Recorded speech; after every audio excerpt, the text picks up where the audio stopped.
Pros and cons of e-health technology. Introduction. Information technologies cover all areas of human life, and healthcare is no exception to the rule.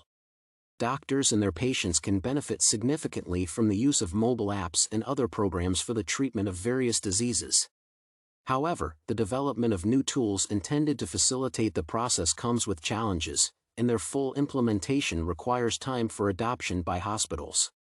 The efficiency of such technologies in terms of the provision of medical services should, therefore, be defined by a comparison of their advantages and drawbacks. Main body.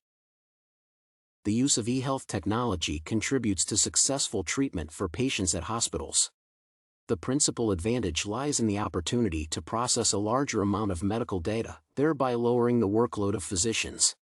It applies to the monitoring of chronic patients for possible complications with the help of reports from mobile apps they can regularly send to the hospital. This idea promotes greater independence of a patient and the ability to manage data without assistance. Another benefit of e-health tools is the solution to such problems as illiteracy or language barriers among patients. Thus, healthcare services would cover more people who need medical assistance but cannot go to the hospital due to their inability to clearly understand the prescriptions of doctors.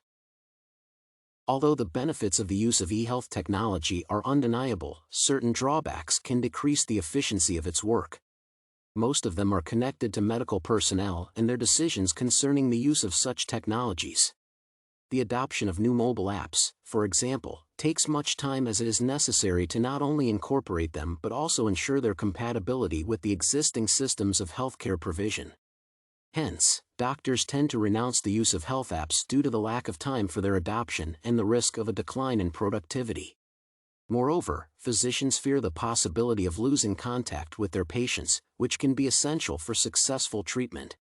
In this case, it will be impossible to monitor the understanding of prescriptions and required actions in terms of complications by a patient. Due to the rapid development of technologies, it is necessary to adjust to their use and successfully incorporate them into the existing practices by taking additional measures. To allow mobile apps and other e-health tools to facilitate the work of doctors by taking on a part of their workload, training programs should become an essential part of their routine. Allocation of time for the adoption of new technologies would make the process easier and ensure their adoption by all members of medical personnel, not part of them. As for the risk to the productivity of their work, the elimination of language and other barriers will only increase as physicians adapt to the new system. Conclusion.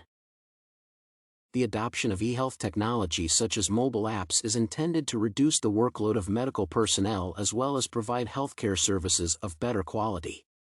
However, their implementation depends not on individuals, but on hospitals, as only the promotion of their use by all physicians would make a difference in the long run. Both patients and their doctors would benefit from the degree of independence such technology can provide.